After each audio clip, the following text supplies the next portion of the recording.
우리가 살다 보면 우리의 삶을 힘들게 하는 일들이 나타나죠. 또 처음 시작할 때는 우리가 계획도 하고 꿈도 꾸고 또 잘 될 것이라고 기대합니다.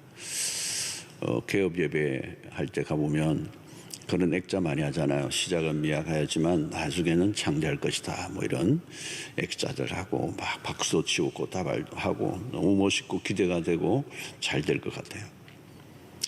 그런데 의외의 어떤 사건들이 일어나죠. 결혼도 마찬가지죠. 결혼식 할 때 얼마나 좋습니까? 모두가 시작할 단계는 푸른 꿈을 꾸죠. 그런데 예상치 않는 불청객들이 나타난다는 거예요. 예상치 않는 복병들, 그것이 사고일 수도 있고 질병일 수도 있고 어떤 예기치 않는 갑작스러운 사고들이 일어나는 것입니다. 그래서 우리는 계획을 하고 가지만 계획하지 않았던 일들이 일어나면서 우리가 하던 모든 일들이 취소되고 또 변경되고 또 중단되기도 합니다. 우리가 특별히 작년에 그런 일들을 참 많이 겪었습니다. 우리가 어떻게 코로나가 올지 누가 예상을 했겠습니까? 근데 갑자기 이게 밀어닥치니까 모든 계획이 캔슬됐어요. 스탑이 돼버렸어요. 그래서 모든 우리의 계획들이 다 뒤엉켜 버렸습니다. 어떤 분은 비즈니스를 새롭게 시작했는데 작년 말부터 준비를 했어. 근데 딱 이제 시작하려고 하니까 코로나가 딱 터져버렸어. 모든 게 다 엉망이 돼버렸어. 자, 오늘 우리는 이 구약의 이 요셉의 이야기를 통해서 우리가 교훈을 얻기를 원하는데요. 요셉의 가정은 역기능적이었죠. 배다른 형제들 속에서 요셉은 자랐습니다.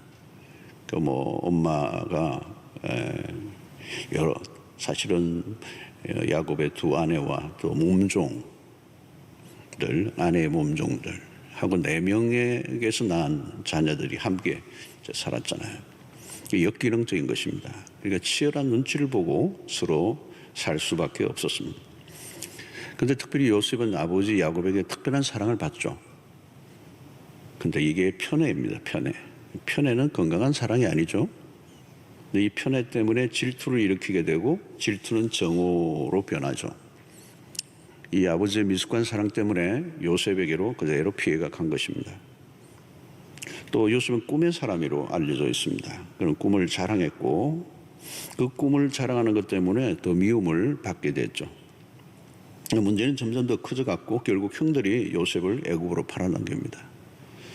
어린 나이에 졸지에 강제 이주 노동자가 됩니다.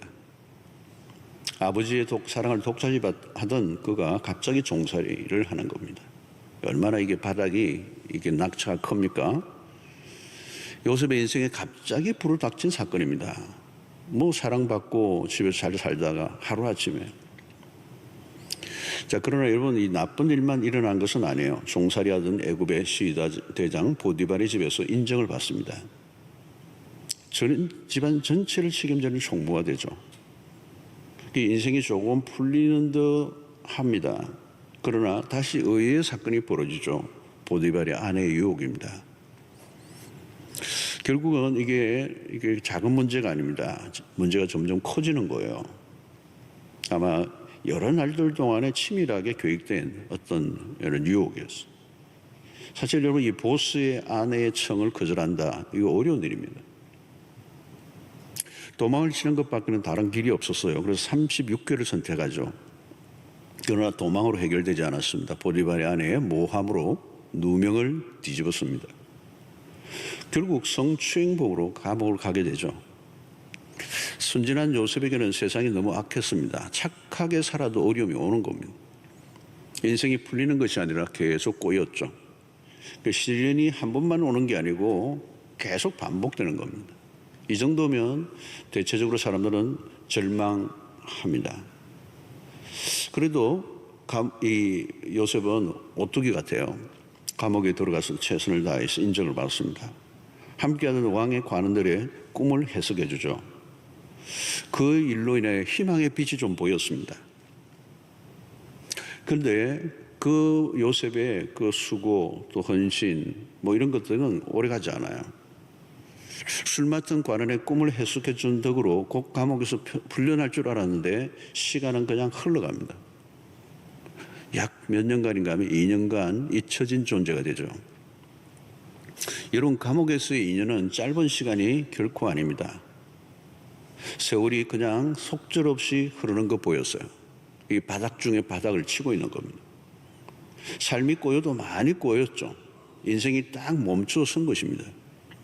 인생의 혹독한 겨울. 내가 왜 여기에 있나?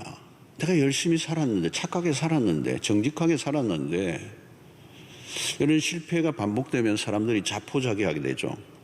패배주의에 젖고 삶의 의욕이 꺾이고 맙니다.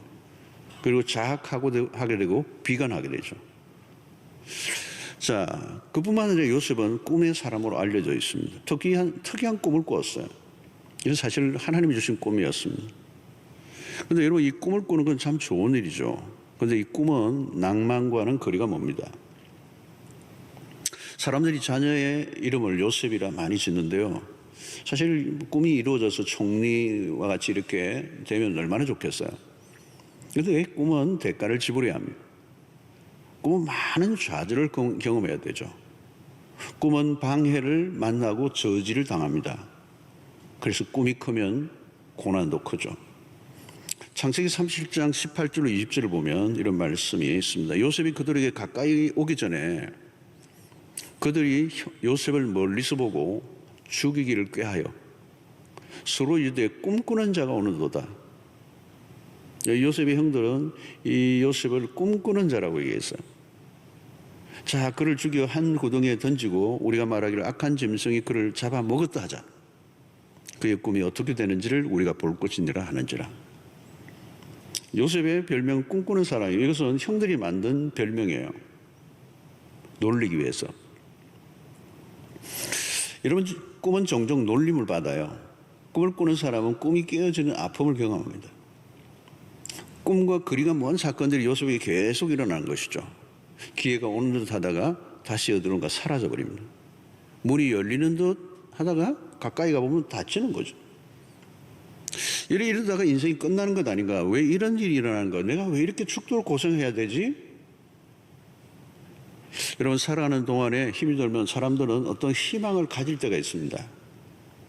그 희망이란 어떤 것인가 하면 조금만 지나면 나아지겠지라고 하는 것입니다. 기대감이죠. 이것을 우리는 막연한 낙관론이라고 말합니다. 조금만 지나면 좋을 거야, 좋아질 거야. 이번 일만 넘어가면, 겨울만 지나면, 봄이 오면, 요즘 같은 뭐예요? 코로나가 끝이 나기만 한다면. 그런데 그런 낙관론이 빗나갈 때가 많습니다. 기대하던 것이 반복적으로 좌절될 때 사람들은 극심한 상처를 입어요. 심하면 이게 그 상처가 굉장히 깊어지면 이제 극단적 선택도 하게 되죠. 자, 여러분, 요셉은 어떻게 그런 혹독한 시련들을 통과하게 되었을까? 반복되는 꿈의 좌절을 어떻게 이길 수 있을까 하는 것입니다. 그에게 찾아온 거절과 학대, 그리고 누명, 잊혀짐, 억울함들이 있었는데도 불구하고 어떻게 그 평정을 유지할 수 있을까라고 하는 것입니다. 우리가 당황할 때가 언제입니까? 내가 계획하던 대로 돌아가지 않을 때요. 한두 번 그런 일이 일어났을 때는 계획을 수정을 해보죠. 그러나 그런 일이 너무 자주 일어나면 좌절합니다. 절망합니다. 여러분, 계획을 세울 때는 모든 것이 잘 되기를 바라죠. 그런데 이상하게 꼬인다는 거죠. 내가 오른쪽으로 핸들을 꺾었는데 분명히 차가 왼쪽으로 간다. 그렇게 되면 어떤 일이 일어나겠어요? 지금 요셉에게 그런 일이거든요. 요셉의 생애를 들여다보면 이해할 수 없는, 설명이 안 되는 일들이 계속 이어져요. 자, 이것은 요셉이 내 힘보다 더 큰 힘이 작동하고 있다는 걸 느낀 거죠. 처음에는 요셉이 자기보다 힘센 형들이 자신의 인생을 힘들게 한다고 느꼈을 거예요. 보디발의 집에서도 마찬가지입니다. 자신보다 더 큰 힘을 가진 자에 의해서 자신이 억울한 일을 당했다고 생각할 수도 있었습니다. 그러나 시간이 흐르면서 자신에게 피해를 입힌 형들보다 자신을 감옥으로 몰아넣은 보디발의 아내의 힘보다 더 큰 힘의 작용이 있다는 것을 의식하기 시작한 겁니다. 여러분, 우리가 살아가다 보면 나의 의사와 상관없이 벌어진 일들이 한둘이 아니에요. 나의 힘으로는 저항할 수 없는 일들이라. 지금 코로나도 마찬가지죠, 여러분. 우리의 계획이 없던 겁니다. 나의 힘으로는 도무지 어떻게 해볼 도리가 없는 일이잖아요. 요셉은 자신에게 피해를 준 그 가해자의 힘보다 더 큰 힘이 있음을 인식했다는 거예요. 사실 우리가 지금 코로나 상황도 이 상황이 굉장하게 우리의 삶을 압박하지만 이보다 더 큰 힘이 작동하고 있다는 걸 우리가 아는 거죠. 여러분, 내가 계획했던 대로 풀리지 않을 때, 나의 의도와 상관없이 일어난 불행스러운 사건을 만날 때 어떻게 반응하냐? 올 한 해도 우리 인생 가운데 이런 일들이 얼마든지 일어날 수 있거든요. 자, 여러분, 오늘 이 본문에서 이걸 풀어내는 것이죠. 드디어 오랜 세월이 흐르고 애굽의 총리가 되죠, 요셉이. 자, 요셉의 그 경제 정책으로 인하여 사실 7년의 풍년을 잘 관리하고 그리고 7년의 흉년이 올 걸 대비했잖아요. 그래서 그 모든 주변의 나라들이 다 흉년이 들었을 때 어떤 일이 일어났습니까? 요셉의 형들이 식량을 구하러 애굽으로 오는 거예요. 여러분, 인생이 이렇게 반전될 수 있습니까? 요셉의 형들은 자신들이 행한 죄가 결코 작지 않다는 걸 알죠. 어쩔 수 없이 애굽으로 오게 되고 요셉 앞에 요셉의 형들이 서게 돼요. 자, 요셉의 형들은 지금 자기들이 예상하지 않았던 일이 벌어진 거예요. 요셉이 애굽의 총리가 되어 있으니 그 앞에서 얼마나 벌벌 떨었겠습니까? 좋은 기회죠. 요셉도 속에 쌓아놓았던 것을 한번 원수를 갚지는 못할지라도 그동안 억울했던 그 한 맺힌 삶의 이야기들을 좀 울분을 좀 통할 만한 그런 시간이 온 거예요. 드디어 요셉이 입을 엽니다. 어떻게 말하죠? 7절에 오늘 말씀이에요. 하나님이 큰 구원으로 당신들의 생명을 보존하고 당신들의 후손을 세상에 두시려고 나를 당신들보다 먼저 보내셨나이다. 전혀 예상을 빗나간 말씀입니다. 어떻게 이런 말씀을 보일 수 있을까?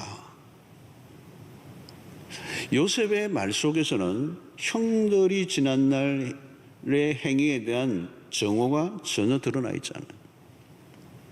어떻게 이런 일이 가능할까? 주목해야 되는 것은 요셉이 자신에게 일어난 사건을 바라보는 관점입니다. 관점.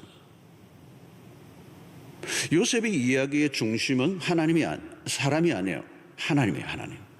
사람도 아니고 사건 자체도 아니고 요셉의 이야기의 초점은 하나님입니다. 하나님이 그 큰 구원으로 당신들의 생명을 보존하고 당신들의 후손을 세상에 두시려고 나를 당신들 앞서 보내셨다. 이 주가 뭡니까? 하나님이십니다. 여러분, 요셉의 시야는 좁지 않아요. 대부분 우리의 시야는 좁아지죠, 자꾸. 우리 어린아이들이 어른들과 함께 엘리베이터를 타고 가면 답답해합니다. 전망이 좋은 엘리베이터인데 안 보여요. 엘리베이터를 탔는데 어른들이 둘러싸여 있으니까 다리밖에 안 보여. 시야가 확보되지 않으면 뭐예요? 답답해지죠. 제가 호주에 살 때 보면 한 번씩 그 바다를 보러 가면 탁 트인 바다가 있어요. 이 해운대나 광안리는 뭐 가리는 게 많아요. 좁고. 근데 확 트인 데 가면요, 호주에서 보는 바다는 너무 광활한데 시야가 완전히 트여가지고요, 쫙 수평선만 보이는데 딱 서면 너무 넓어가지고요, 지구가 둥글다는 게 느껴져요. 거짓말이 아닙니다. 어마어마하게 쫙 넓어져요. 그런 거 보면 마음이 확 뚫리는 느낌이 있어요. 우리는 이 좁은 땅에 살다 보면요, 지지고 뻗고 아웅다웅하고 막 속이 좁아질 가능성이 많아요. 막 그냥 다루는 주제를 또 굉장히 그냥 누가 누구를 미워하더라, 누가 누구를 욕하더라, 이상한 사람들이 막 댓글 단걸 가지고 재해석하고 막 그걸 시간을 보내요. 시야가 가려져 있으면요, 상황 파악이 안 돼요. 내게 무슨 일이 일어나는지 해석이 잘 안 돼요. 그때부터 살면 혼란스러워지는 겁니다. 요셉이 지금 사용하고 있는 단어를 잘 보십시오. 큰 구원이라는 단어를 쓰고 있어요. 이것은 하나님이 가지고 계신 큰 그림이죠. 하나님의 계획의 핵심입니다. 요셉은 자신의 신변 문제보다 더 큰 하나님의 계획을 보았습니다. 요셉은 자신이 총리가 되는 것에 초점을 맞춘 것도 아니에요. 개인의 성공사를 다루고 있지 않습니다. 하나님의 계획과 섭리를 보았다는 거예요. 아버지 야곱의 그 70인의 가족들 정도가 아니라 이스라엘 민족을 일으켜서 열방을 구원의 길로 이끌려고 하는 것이고자 하는 하나님의 거대한 계획을 지금 얘기하는 겁니다. 이거 어마어마한 앵글을 갖고 있는 거예요. 여러분, 우리가 주기도문을 할 때마다 먼저 하나님의 뜻을 구하죠. 하늘의 뜻이 하늘에서 이루어진 것처럼 땅에서도 이루어지기를. 우리가 열심히 기도하는 것보다 더 중요한 것은 하나님의 뜻을 구하는 것. 요셉은 자신이 세운 인생의 계획보다 더 큰 하나님의 계획이 있다는 걸 알았습니다. 그것은 많은 생명을 구원하시려고 하시는 하나님의 뜻이라는 거예요. 요셉이 형들에게 하는 이 말들을 들어보면 모든 게 선명해져요. 사실 오늘 이 짧은 구절이지만 신구약 성경을 열심히 공부하고 상당한 은혜를 받아야 겨우 알 수 있는 비밀을 요셉이 지금 구약의 요셉이 알고 있어요. 틀림없이 이건 성령이 도우실 거예요. 도우셨기 때문에 가능한 일이었겠습니다. 자, 8절을 보십시오. 그런즉 나를 이리로 보낸 이는 당신들이 아니요 하나님이시라. 하나님이 나를 바로에게 아버지로 삼으시고 그 온 집의 주로 삼으시며 애굽 온 땅의 통치자로 삼으셨나이다. 여기 핵심은 나를 이리로 보낸 이는 형들이 아닙니다. 하나님이십니다. 형들 오해하지 마세요. 당신들이 나를 해치려고 한다고 내가 해쳐질 수 있는 인생이 아닙니다. 나를 이리로 보낸 이는 당신들이 아닙니다. 하나님이십니다. 여러분, 지난날 그토록 힘든 시간을 보낸 사람이 하는 말로 들려지지가 않아요. 사랑하는 성도 여러분, 기억하십시오. 혹시 나를 괴롭히는 사람이 있습니까? 살다 보면 피해자가 될 때가 있어요. 그것이 사람일 수도 있고 때로는 어떤 예상치 않은 상황일 수도 있습니다. 피해자가 되면 가해자로 인하여 힘들어요, 사람들이. 나에게 가해한 사람. 그 가해한 사람에 대한 정오심이 막 불타오르는 거예요. 가해자에 대해서 복수하려고 하는 마음이 막 일어나는 거죠. 그 사람이 내 인생을 이렇게 망가뜨려서 그 사건이 없었다면 내 인생이 이렇게 되지 않았을 텐데. 아마 많은 사람들이 이 코로나를 지나고 난 다음에도 코로나 때문에 피해를 입었던 그 어떤 그 상처를 회복하지 못하고 힘들어하는 분들이 굉장히 많을 거예요. 여러분, 우리가 잘 아는 지선아 사랑의 책의 주인공 이지선 자매, 지금은 한동대 교수로 와 있는. 그녀가 대학 4학년 때 이제 졸업반 공부를 도서관에서 마치고 오빠가 데리러 와서 마치고 집으로 돌아가는 사거리 교차로에 있는데 그냥 음주운전차가 그냥 정면으로 들이박아서 그냥 자동차에 불이 나고 뭐 완전히 깨어져서 전신 중화상을 입잖아요. 전신 55% 3도 화상이래요. 수술을 걷어냈어요. 뭐 다 녹아버렸잖아요. 다 녹아버렸잖아요. 그런데 그 고통의 세월을 보내면서도 이 이재선 자매 그 책에 우리가 참 많은 사람들, 안 믿는 사람들을 감동을 준 책이죠. 운전사를 진심으로 용서해요. 가해자를 용서한다고. 그리고 자기 일그러진 얼굴로 인해 절망하지 않아. 그는 이전으로 돌아가고자 하는 마음도 전혀 없대요. 그리고 지금 행복하다는 거예요. 그냥 행복하다 그러지 않아요. 지금 더 행복하대요. 이해가 되시죠, 여러분? 예수 믿는 사람들은 조금 이해가 돼요. 어떻게 그게 가능하죠, 여러분? 가해자를 용서했어요. 가해자에 대한 마음이 정오심이 없어요. 어떻게 그게 가능할까요? 오늘 요셉이에요. 8절의 말씀이 그게 답이에요, 여러분. 나를 이리로 보낸 이는 당신들이 아니오 하나님이시라. 전혀 다른 렌즈예요, 렌즈. 피해를 입은 피해자가 자신에게 일어난 그 사건만 보면 답이 없어요. 대개 피해자들은 2차 피해를 입습니다. 실제로 2차 피해가 더 커요. 여기서 말하는 2차 피해는 가해자가 다시 피해를 입힌다는 말이 아닙니다. 자신이 입은 피해, 상처, 고통에만 집중하면 스스로 2차 피해를 입게 되는 거예요. 자기가 2차 가해자가 되는 거예요. 피해를 입힌 가해자에 집중하고 자신에게 일어나는 고통에서 빠져나오지 못하면 더 깊은 상처 안으로 빨려 들어가요. 그래서 직접적으로 입은 피해보다 그 피해로 인한 마음의 정우와 억울함이 자신의 삶을 더 불행하게 만듭니다. 미궁에 빠지게 만드는 거예요.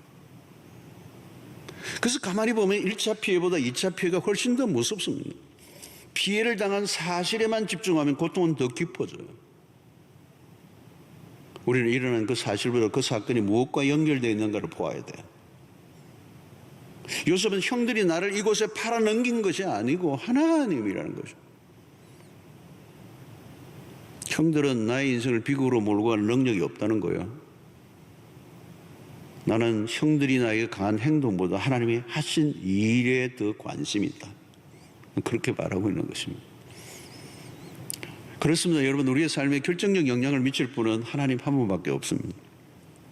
우리의 삶의 주도권은 누가 가지고 계시는 것입니다. 하나님은 다 계획을 갖고 계신다는 거죠.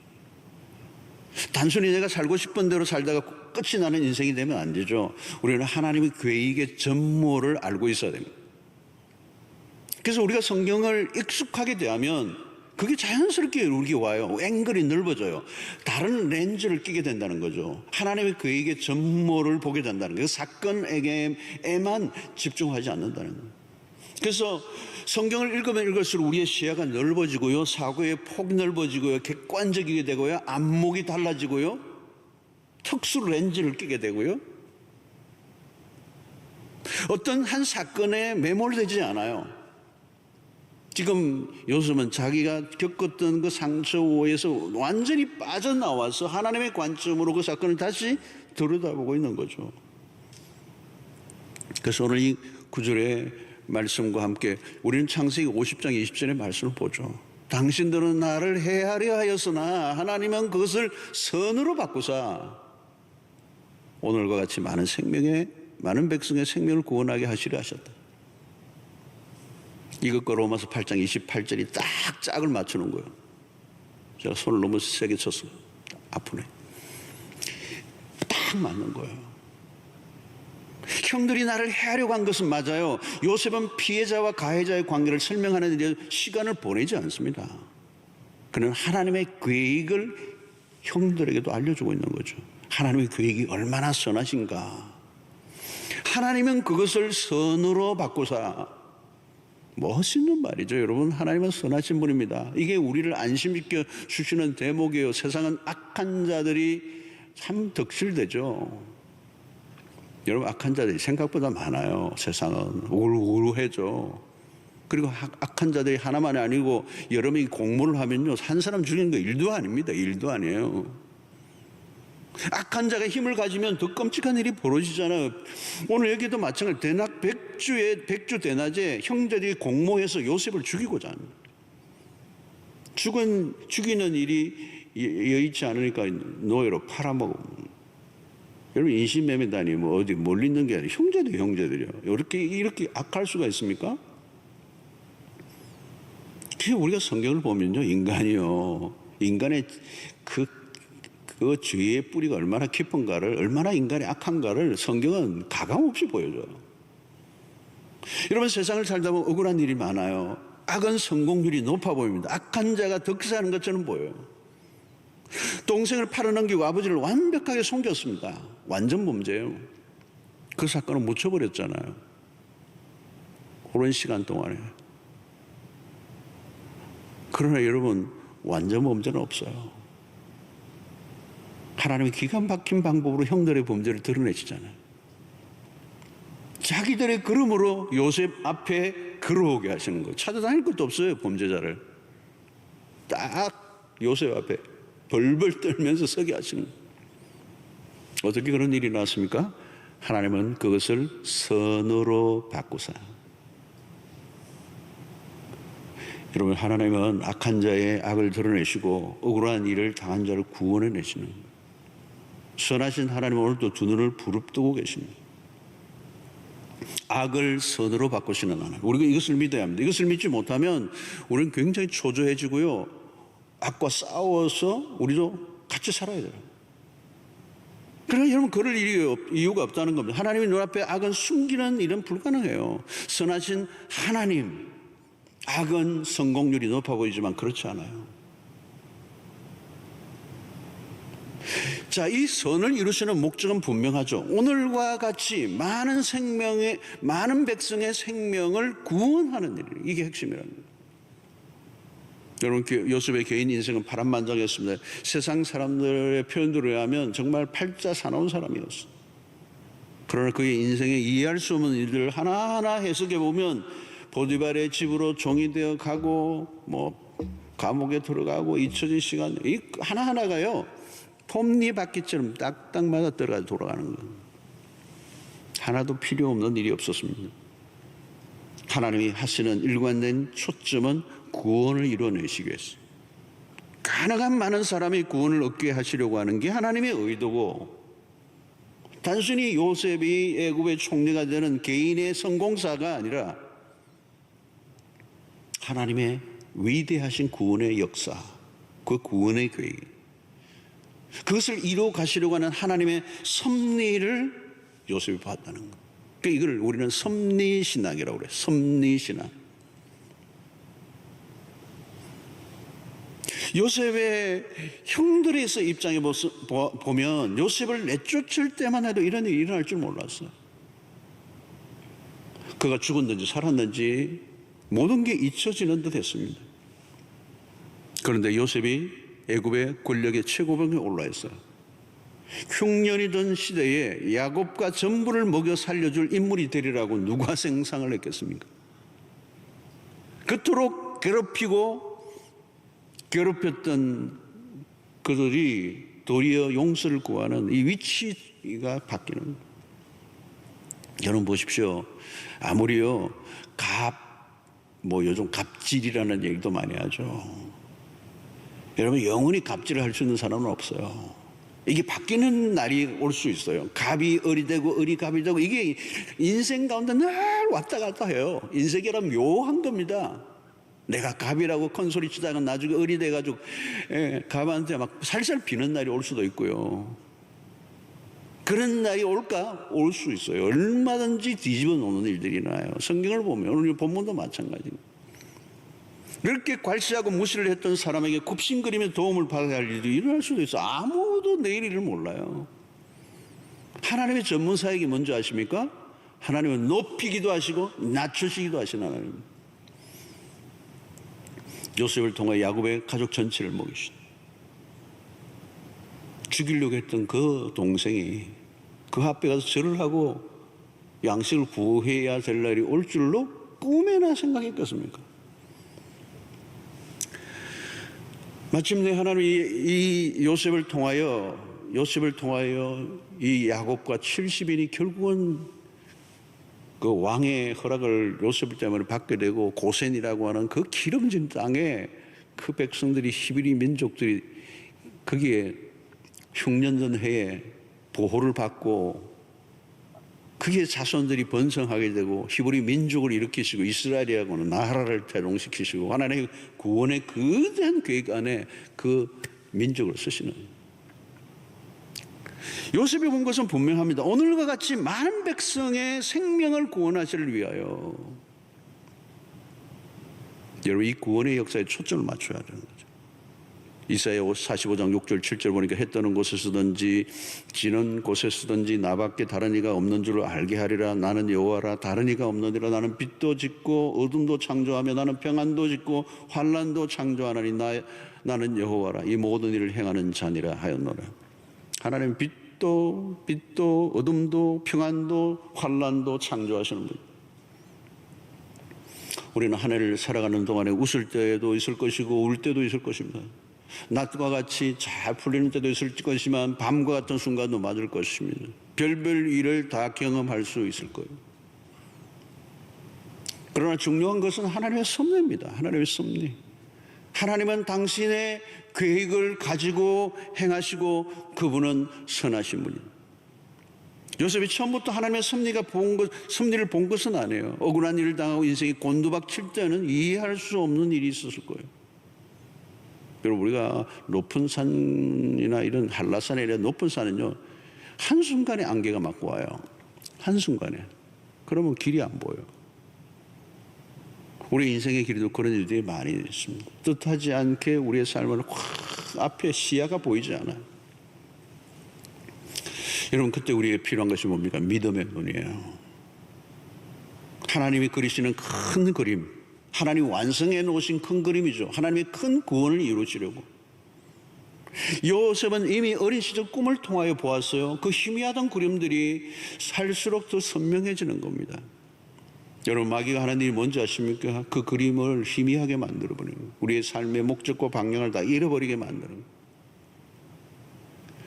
사랑하는 성도 여러분, 우리가 그 하나님의 섭리를 믿을 때 오늘 지금 일어난 어떤 사건과 일이 전부가 아니라는 사실을 알아요. 우리의 계획보다 더 큰 계획과 뜻이 있음을 압니다. 불행을 불행이라고 하는 이유가 뭘까요? 그 다음 페이지가 안 보이니까. 그러나 다음 페이지를 볼 수 있는 사람이라면 그 불행은 불행으로 결론 낼 수 없는 하나님의 축복과 연결되어 있는 연결고리의 사건일 뿐입니다. 그래서 멀리 보는 훈련을 해야 되는 거죠. 마음이 조급하면 안 돼요. 일어난 사건들이 너무 성급하게 판단해서는 안 돼요. 거리를 두고. 그래서 믿음의 눈이 필요한 거죠. 믿음의 눈이 열리면 하나님의 일하시는 손길이 더 선명하게. 이번에 특세도 아마 제가 이 말씀을 통해 이 부분을 계속 끌고 갈. 잠언 16장 9절을 보면 사람이 마음으로 자기의 길을 계획할지라도, 우리가 뭐 계획하는 거는 자유예요. 자기 마음으로 자기 길을 이런 계획 저런 걸 다 할지라도 그의 걸음을 인도하시는 이는 여호와 신이라 그랬어요. 우리 계획대로 안 돼요, 여러분. 우리의 계획대로 안 된다고 당할 필요 없어요, 여러분. 그의 걸음을 인도하시는 분. 우리의 계획은 언제든지 수정될 수가 있어요. 예기치 않는 일들이 얼마든지 일어날 수 있어요. 내가 생각하지 않았던 사건이 일어날 때 그것을 우연으로 보지 말고, 쓸데없는 일이 일어났고 억울한 일이 일어났다고 생각하지 말고 하나님의 섭리를 바라보는 거예요. 내가 가지고 있는 계획보다 훨씬 더 큰 계획이 있음을 아는 것. 하나님의 섭리는 시간이 흘러야 우리가 알 수가 있어요. 그래서 다 많이 가르쳐주지도 않고 가르치지도 알기도 못할 뿐만 아니라 요셉도 마찬가지였어요. 큰 덩어리를 알고 있는 거죠. 하나님의 큰 구원을 이루시려고 하나님의 섭리를 믿었고 하나님의 주권을 인정했다는 거예요. 주권. 여러분, 우리 자신이 우리의 삶의 주권자가 될 수가 없어요. 내가 주권자라면 내 생각과 내 계획대로 다 돼야죠. 안 돼요. 내가 싫지만 걸어가게 하시는 길이 있어요. 내가 원하지 않는 일들이 밀고 들어와서 내 인생을 좌절하게 만들 수도 있지만 내 꿈이 깨어진다고 하나님의 꿈이 깨어지는 건 아니에요. 우리는 하나님의 주권 앞에 무릎을 꿇어야 합니다. 하나님의 주권을 인정해야 돼요. 그리고 하나님의 그 선하신 섭리를 믿고 살아갈 때 그 섭리가 이루어질 것을 믿는 사람은 우리의 삶의 위로가 돼요. 우리에게 안정감이 있다고. 우리의 삶이 하나님의 섭리 가운데, 이 요셉이 본 것은 보이지 않는 하나님의 그 섭리의 손길을 본 거거든요. 그러니까 당당하고 여유가 있고 안정감이 있고 요동치지 않는 거예요. 이 사건을 실패로 보지 않는 거예요. 결론을 내지 않는 거예요. 모든 위기를 맞아도 어떤 일이 일어나도 믿음의 길을 걸어가게 만들 수 있는 힘이 이 섭리의 신앙이라는, 하나님의 절대 주권을 믿었던 것이죠. 그래서 잠언 19장 21절에 사람의 마음에는 많은 계획이 있어도 그 다음 문구가 뭐예요? 오직 여호와의 뜻만이 완전히 쓰리라. 여러분, 우리의 계획만 보면 안 돼요. 많은 계획이 있어도 하나님의 뜻만이 완전히 서리라, 완전히 이루어지다. 그래서 여러분, 요셉의 인생을 보면 참 많은 사건들이 있었지만 하나님은 그 사건 하나하나를 마치 여러 칼날을 사용하신 거예요. 어떤 사람은 그냥 흑백으로만 딱 이렇게 그냥 심플한데, 이 요셉의 생애는 컬러풀해요. 그래서 다양한 사건들이 일어났다는 말은 하나님의 다양한 색채를 사용하셔서 그의 인생을 빚어내십니다. 멋있는 거죠, 여러분. 우리 흑백 TV 보다가 컬러 TV로 바뀌었을 때 이거 완전 딴 세상에 온 것 같지. 요셉의 인생이 그렇게 멋있게 하는 거죠. 여러분, 지금 코로나 상황이 우리가 살고 있습니다. 지치는 분들이 꽤 있고요. 우울감을 호소하는 분들도 꽤 많아졌어요. 삶이 가로막혀 절망한 분들이 많습니다. 사랑하는 성도 여러분, 그러나 잊지 마십시오. 하나님의 뜻은 선하시고요, 하나님의 계획은 영원히 설 것이고 실패하지 않습니다. 우리는 그분의 뜻 안에 있습니다. 그래서 창세기 39장을 보면요, 요셉의 생애에 관한 그 기사들, 보디발의 집에 있을 때나 그가 감옥 안에 있을 때나, 창세기 39장에서 굉장히 중요하게 다루는 것은 여호와께서 요셉과 함께 하심으로라는 아주 중요한 구절들이 반복해서 나와요. 여호와께서 요셉과 함께 하심으로. 여러분, 왜 하나님이 요셉과 함께 하셨나요? 하나님의 큰 구원을 이루시기 위한 도구로 하나님의 선하신 뜻 안에 요셉의 생애가 있었기 때문에, 그것을 이루시는 일이 하나님의 목적이기 때문에 하나님은 요셉과 함께 할 수밖에 없는 거예요. 오늘 우리의 인생도 마찬가지입니다. 무슨 일이 일어날지 우리는 알 길이 없어요. 2021년도 여전히 우리에게는 쉽지 않은 날이 지금 있는 것으로 예측이 돼요.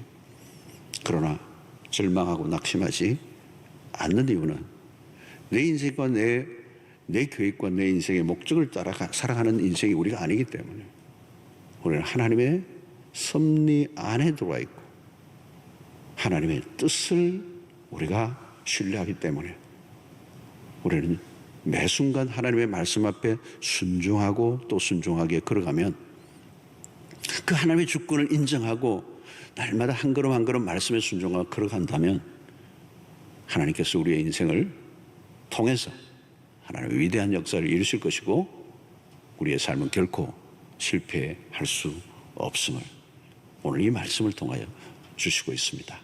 오늘 이 두 구절이지만 올 한 해 여러분들 꼭 붙잡고 사신다면 넉넉히 승리하는 삶을 살게 될 줄로 믿습니다. 기도하겠습니다.